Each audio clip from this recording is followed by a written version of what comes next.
Shalom, meus amigos, uma boa noite a todos vocês. Nesse início de uma nova semana na Terra Santa de Israel.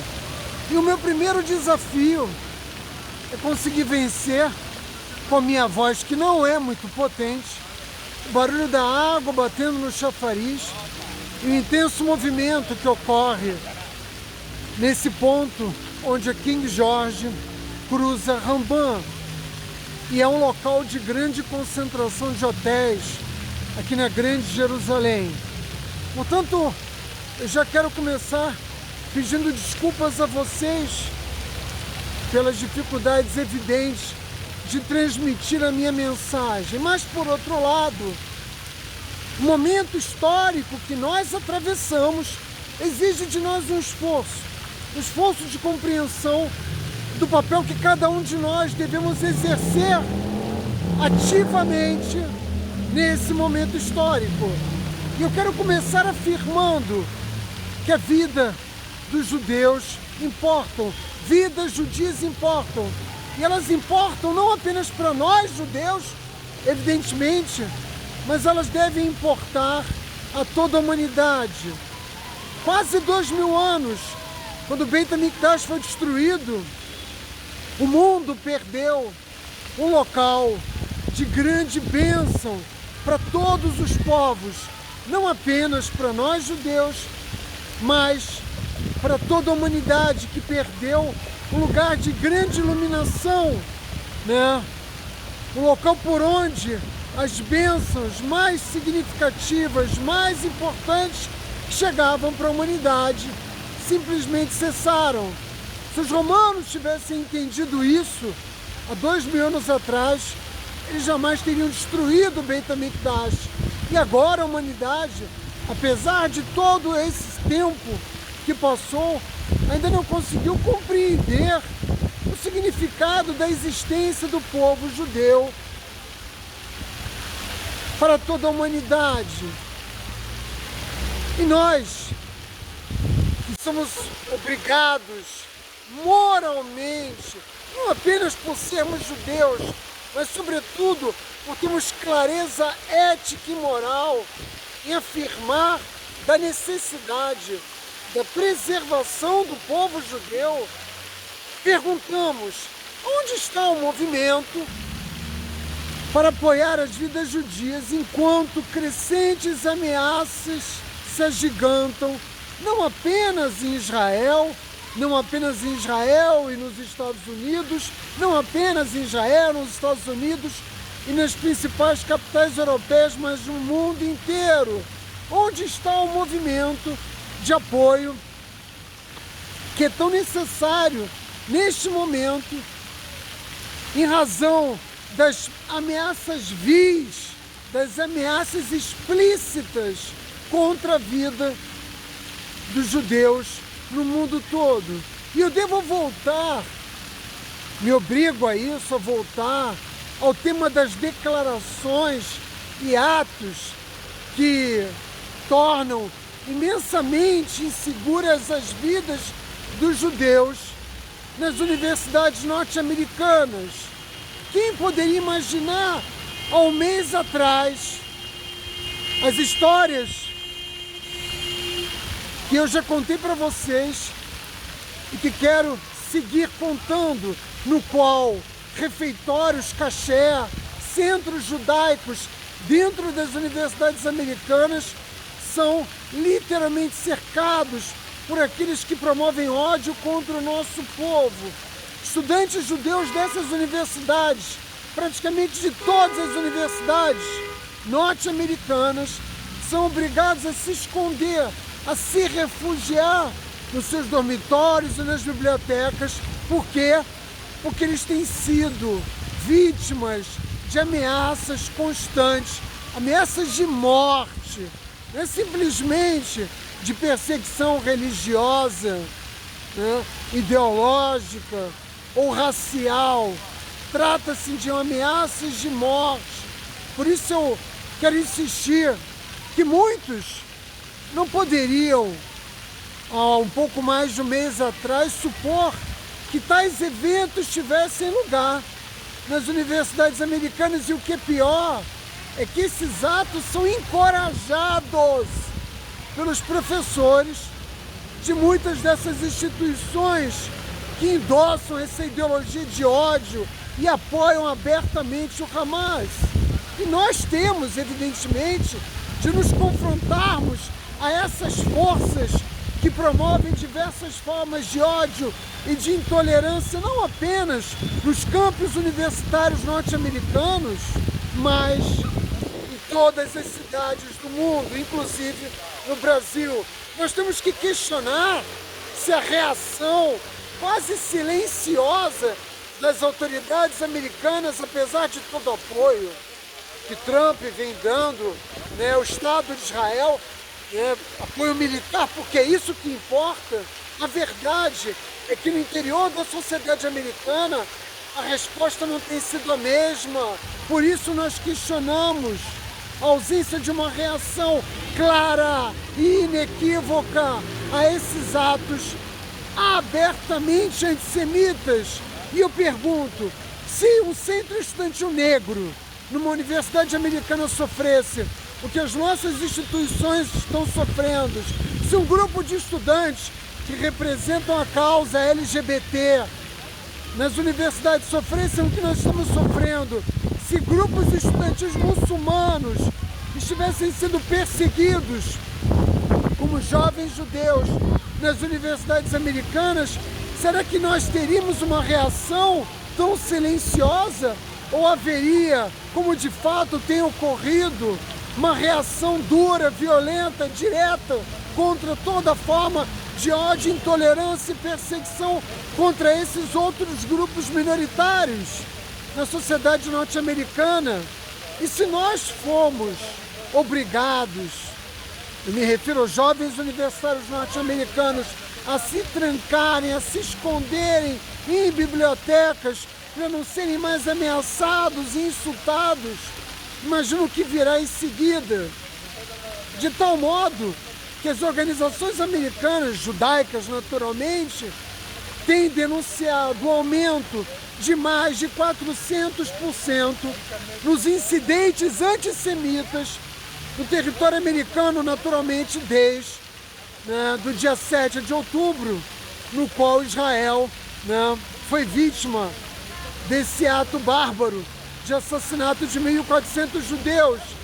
Mas eu devo lembrar, como disse no início, não se trata apenas de uma manifestação no interior dos campos universitários norte-americanos. O antissemitismo está aumentando rapidamente.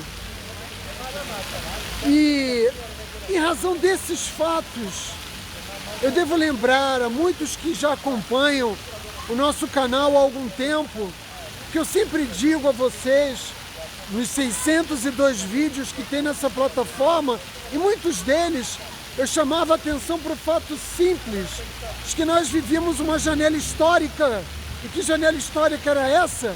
Uma janela que se abriu logo depois da Segunda Guerra Mundial, no qual o povo judeu pôde, pela primeira vez na história da humanidade, abertamente defender as suas ideias, os seus valores, a sua fé e as verdades contidas na Torá, sem que eles fossem, sem que nós fôssemos assassinados, sem que os nossos livros não fossem queimados em praça pública, sem que as nossas instituições não fossem vítimas do ódio antissemita. Meus amigos, essa janela histórica se fechou.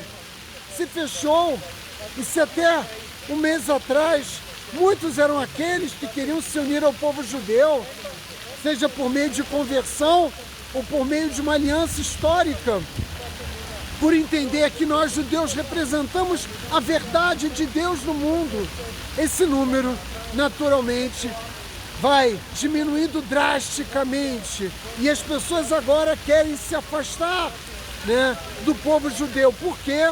Porque na China os jornais chineses nos apresentam como parasitas, como serpentes, como cobras, utilizando o velho estereótipo que também foi utilizado pelos nazistas que foi utilizado pelo regime czarista, responsável, né, pela produção de uma quantidade imensa de obras antissemitas, sobretudo os protocolos dos sábios de Sião.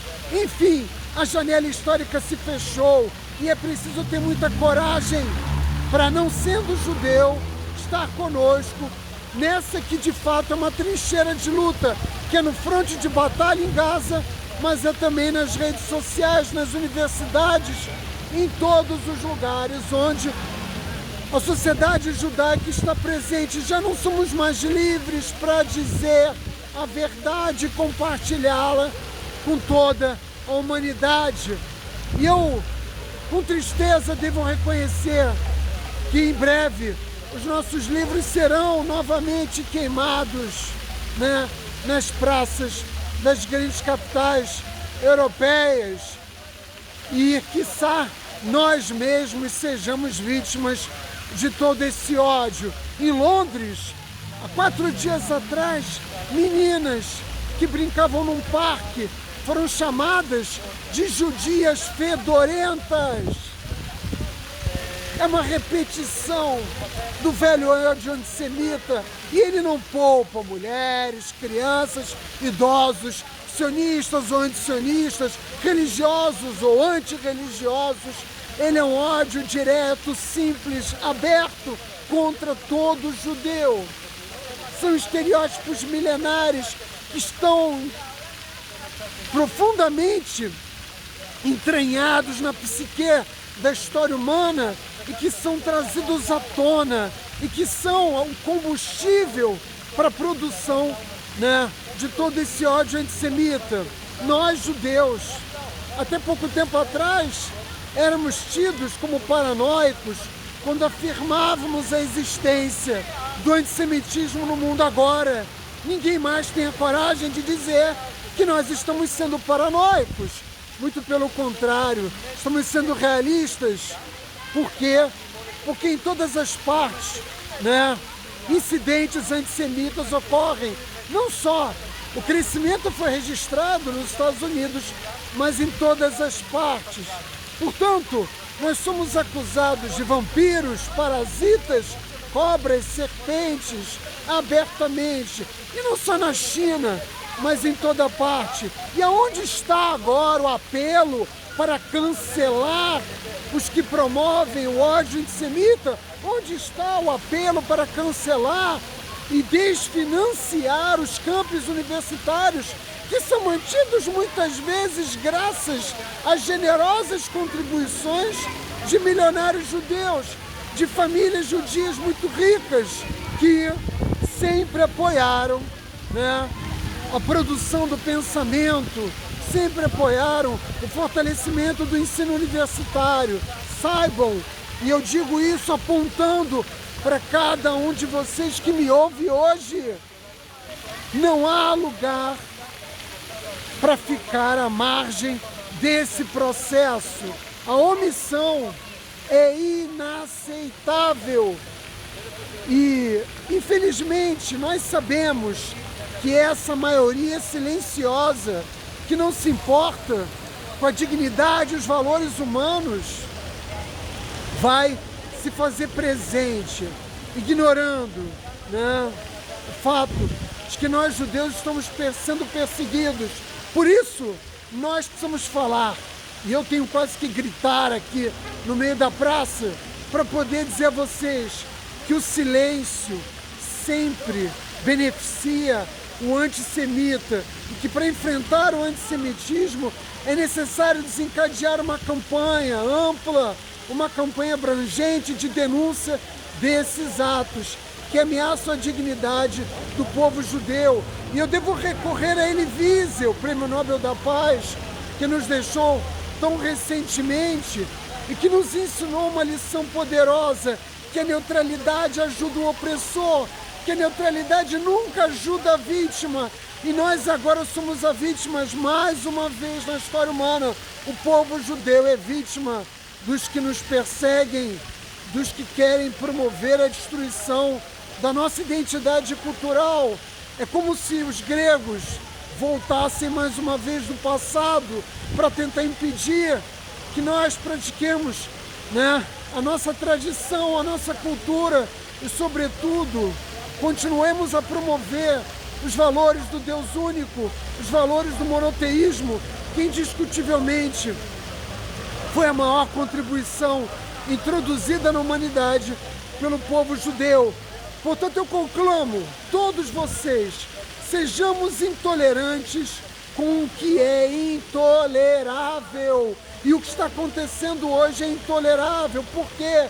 Porque o silêncio encoraja aqueles que torturam, aqueles que perseguem, aqueles que matam. E a sociedade israelense está unida. O povo judeu está unido. Agora cabe a você tomar a decisão a respeito de que lado você vai ficar. Se você vai interferir nesse momento histórico, nas forças, né, que se mobilizam para calar o povo judeu mais uma vez, ou se você vai estar ao nosso lado, tomando partido, se posicionando em defesa da liberdade religiosa, da liberdade de pensamento, da liberdade de consciência, pois vidas humanas estão em perigo. E o rabino Efraim Goldberg, né, rabino dirigente de uma das nossas maiores instituições, a Aish HaTorah, que me inspirou a dividir, a compartilhar com vocês essas palavras, nos lembra que quando a dignidade humana está em perigo, não existem fronteiras, não existem sensibilidades nacionais ou regionais, tudo se torna irrelevante, né? Porque quando homens e mulheres são vítimas de perseguição em razão de sua raça, em razão de sua religião, de sua fé, em razão das ideias que defendem, nós temos que reconhecer que esse local onde esses atos estão ocorrendo são o centro do mundo. E hoje, Israel e todos os lugares onde o povo judeu se encontra representam o centro do mundo. Então repita comigo, vidas judias importam. Neste momento, estar ao lado de Israel e do povo judeu, meus amigos, é efetivamente estar não apenas no centro dos acontecimentos políticos, mas no centro do universo. E o Criador, Kadosh Baruch Hu, nos observa atentamente, observa cada um de nós, como cada um de nós vai se posicionar. E eu conclamo vocês, aqueles que estão em cima do muro, os que se colocaram até agora numa posição de omissão, que ergam-se, e isso de um ponto de vista moral e ético, e que alcem a sua voz para defender a dignidade do povo judeu. E eu quero terminar essa mensagem dizendo para vocês que muito se tem falado a respeito, né, da ação das forças de defesa de Israel, e as mídias sociais têm sido o local onde transitam, né, quantidades imensas de mentiras a respeito de Israel, do seu povo, de tudo que nós temos feito para garantir a defesa e a vida do nosso povo. Eu vou deixar marcado aqui, né, nesse vídeo, primeiro comentário, o link do Pérolas da Sabedoria Judaica, onde tem um texto produzido e publicado também pela Yeshiva Aish HaTorah, no qual estão descritas as maiores mentiras que estão sendo ditas a respeito de nós nesses dias tão difíceis. Eu peço que vocês entrem na nossa plataforma, leiam o texto, porque elas vão ajudar, o conteúdo do texto vai ajudar, né, a cada um de vocês a saber o que dizer nas universidades, no seu local de trabalho, nas ruas, onde quer que vocês se encontrem. Por isso eu termino aqui desejando a todos vocês Shavuot Tov.